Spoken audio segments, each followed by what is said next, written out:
दोस्तों आपका स्वागत है एक बार फिर से हमारे चैनल नोटबोर्ड में। तो दोस्तों आज की इस वीडियो में हम क्लास 10th दोस्तों मैथमेटिक्स का सिलेबस देखने वाले हैं सेशन 2026 और 27 के लिए। तो इस वीडियो में आपको बताने वाला हूं दोस्तों कि मिड टर्म एग्जाम में क्या क्या चैप्टर आने वाले हैं और बोर्ड एग्जाम का क्या पैटर्न होने वाला है। ठीक है दोस्तों, तो अभी जो आपको बताने वाला हूँ उसको आप ध्यान से ज़रूर सुनिएगा, ठीक है। और इन चैप्टर्स को नोट डाउन कर लीजिएगा, ये आपको अभी पढ़ना है मिड टर्म एग्जाम के लिए। अब यहाँ पे सबसे पहले दोस्तों आपको कोर्स स्ट्रक्चर दिख रहा होगा। यहाँ पे आपको दिख रहा होगा टोटल 80 नंबर का आपको बता रखा है किस यूनिट में से कितने नंबर का पेपर आएगा बोर्ड एग्जाम का। तो ये जो दोस्तों वेटेज आपको दिख रही है ना, ये बोर्ड एग्जाम की होने वाली है।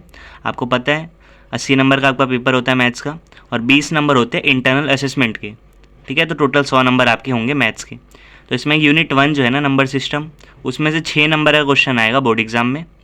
एलजेब्रा जो है यूनिट 2 उसमें से 20 नंबर, कोऑर्डिनेट ज्योमेट्री में से 6 नंबर का आएगा, ज्योमेट्री में से 15 नंबर का, ट्रिग्नोमेट्री में से 12 नंबर का, मेंसुरेशन में से दोस्तों 10 नंबर का और स्टैटिक्स एंड प्रोबेबिलिटी में से 11 नंबर का। तो ये टोटल 80 नंबर का आपका पेपर आएगा जो बोर्ड एग्जाम होगा, ठीक है दोस्तों। अभी बात करते हैं कि जो आपका मिड टर्म एग्जाम होता है सितंबर अक्टूबर में, उसमें दोस्तों आपका क्या सिलेबस होने वाला है। तो सबसे पहला जो आपकी बुक का चैप्टर है रियल नंबर्स, ये आपको मिड टर्म एग्जाम के लिए पढ़ना है दोस्तों, ठीक है। यहाँ पे टॉपिक्स कुछ बता रखे हैं, जैसे फंडामेंटल थ्योरम ऑफ अरिथमेटिक ये है। इसके अलावा proofs of irrationality, root 2, root 3, root 5 इनको इरेशनल प्रूफ करना। ये तो बहुत इंपॉर्टेंट क्वेश्चन है दोस्तों, हर बार बोर्ड एग्जाम में आता है, ठीक है। फिर आपका जो बुक का थर्ड चैप्टर है वो आपको पढ़ना है मिड टर्म एग्जाम के लिए। ध्यान दीजिएगा दोस्तों, सेकंड चैप्टर अभी आपको नहीं पढ़ना है, वो आप मिड टर्म के बाद पढ़िएगा, ठीक है। अभी जो आपको चैप्टर्स बता रखे हैं ये आपको अभी मिड टर्म के लिए प्रिपेयर करने हैं। तो थर्ड चैप्टर है फिर pair of linear equations in 2 variables, ठीक है। उसके बाद फिफ्थ चैप्टर आएगा सीधे अरिथमेटिक प्रोग्रेशन, ये भी आपको मिड टर्म के लिए पढ़ना है। फिर सिक्स चैप्टर है ट्राइंगल्स, ये भी पढ़ना है मिड टर्म एग्जाम के लिए। फिर 7 चैप्टर है कोऑर्डिनेट ज्योमेट्री, ये भी मिड टर्म का सिलेबस है। फिर 8th चैप्टर है दोस्तों इंट्रोडक्शन टू ट्रिग्नोमेट्री, ये भी मिड टर्म में पढ़ना है। और 9th chapter height and distance, ये भी आपको मिड टर्म में पढ़ना है। और एक लास्ट चैप्टर आपको जो पढ़ना है वो है 14 चैप्टर प्रोबेबिलिटी, ठीक है। तो ये जितने मैंने आपको चैप्टर बताए दोस्तों, एक बार वापस बता देता हूँ मैं आपको। चैप्टर 1 है, फिर चैप्टर 3 है, 5, 6, उसके बाद दोस्तों 7, 8, 9 और 14, ये सारे चैप्टर्स आपको मिड टर्म एग्जाम के लिए पढ़ने हैं। मिड टर्म एग्जाम का मतलब क्या है, इनको आपको 5 सितंबर तक कंप्लीट करना है। उसके बाद आपको इनका रिवीजन करना है और फिर आपका मिड टर्म एग्जाम होगा सितंबर या अक्टूबर में। तो उसमें इतना ही सिलेबस दोस्तों आने वाला है, ठीक है। अब मिड टर्म एग्जाम खत्म होने के बाद आपको क्या पढ़ना है, तो उसके बाद आपको चैप्टर 2 पॉलिनोमियल्स पढ़ना है, चैप्टर 4 पढ़ना है क्वाड्रेटिक इक्वेशन, चैप्टर 11 पढ़ना है दोस्तों areas related to circle, chapter 10 पढ़ना है सर्कल, चैप्टर 12 पढ़ना है सरफेस एरिया एंड वॉल्यूम और चैप्टर 13 पढ़ना है स्टैटिक्स। तो ये जो आपको मैंने बाद के चैप्टर्स बताए दोस्तों, ये आपको मिड टर्म के बाद पढ़ना है। उसके बाद दोस्तों जो पूरे टोटल चैप्टर्स हैं, टोटल जो 14 चैप्टर्स हैं, ये आपको 5 दिसंबर तक कंप्लीट करना है।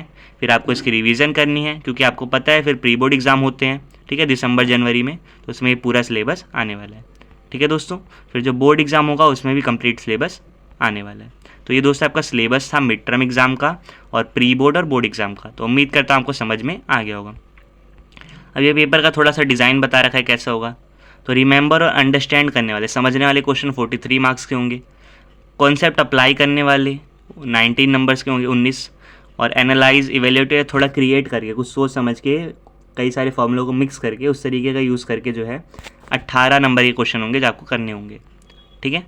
तो टोटल 80 नंबर का पेपर हो गया। इंटरनल असेसमेंट दोस्तों 20 नंबर का है, उसमें इस तरह से बांटा हुआ है। 10 नंबर के तो दोस्तों असेसमेंट है, मतलब आपके जो पीरियोडिक टेस्ट होंगे, प्री बोर्ड होंगे, उनके 5-5 नंबर ऐसे लगेंगे। 5 नंबर आपके पोर्टफोलियो के और 5 नंबर है लैब प्रैक्टिकल की। आपको एक फ़ाइल बनानी होगी मैथ्स की, तो उसके अकॉर्डिंग आपको 5 नंबर मिलेंगे, ठीक है दोस्तों। अब ये जो मैंने आपको पेपर का डिज़ाइन बताया ये मैथमेटिक्स स्टैंडर्ड के लिए, स्टैंडर्ड मैथ्स के लिए है। सेम तरीके से यहाँ पे बेसिक मैथ्स में क्या होता है, सेम ही होता है पेपर, बस फ़र्क क्या होता है कि यहाँ पे थोड़ा आपको इजी होता है पेपर। तो इसमें रिमेंबर और अंडरस्टैंड करने वाले 60 नंबर के क्वेश्चन है, जो डायरेक्ट आपने फॉर्मूला याद रखा है उसको जाके आपको वहाँ पे यूज़ करना है। कॉन्सेप्ट अप्लाई करने वाले 12 नंबर के हैं और थोड़ा 2-3 फॉर्मूलों को मिक्स करने वाले जो क्वेश्चन है इसमें कम आते हैं। तो 8 नंबर के ऐसे क्वेश्चन है जिसमें आपको एनालाइज इवेल्यूएट करना है, ठीक है। बाकी इंटरनल असेसमेंट यहाँ पे भी सेम रहेगा, तो वो आप देख सकते हैं। 10 नंबर का पेन पेपर टेस्ट होगा जो आपके प्री बोर्ड पीरियोडिक टेस्ट जितने भी होंगे उन सब के। फिर पोर्टफोलियो 5 नंबर का और 5 नंबर का आपका लैब प्रैक्टिकल। तो तो ये दोस्तों आपका सिलेबस था क्लास 10th मैथ्स का बोर्ड एग्ज़ाम 2026-27 के लिए। उम्मीद करता हूँ दोस्तों आपको सिलेबस अच्छे से समझ आ गया होगा।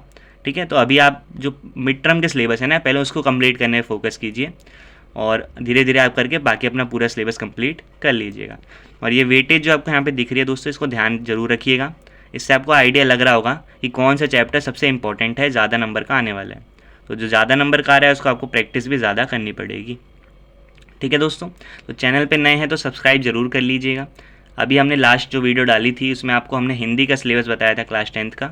इसी तरीके से दोस्तों आपके जो बाकी सब्जेक्ट हैं उनके सिलेबस की वीडियो भी यहाँ पे आने वाली है चैनल पे, तो सब्सक्राइब करके रख लीजिएगा, दोस्तों को शेयर कीजिए ताकि उनको भी जो है सिलेबस पता चल जाए। ठीक है, आपसे फिर मिलेंगे नेक्स्ट वीडियो में, तब तक के लिए bye bye, see you again and thanks for watching.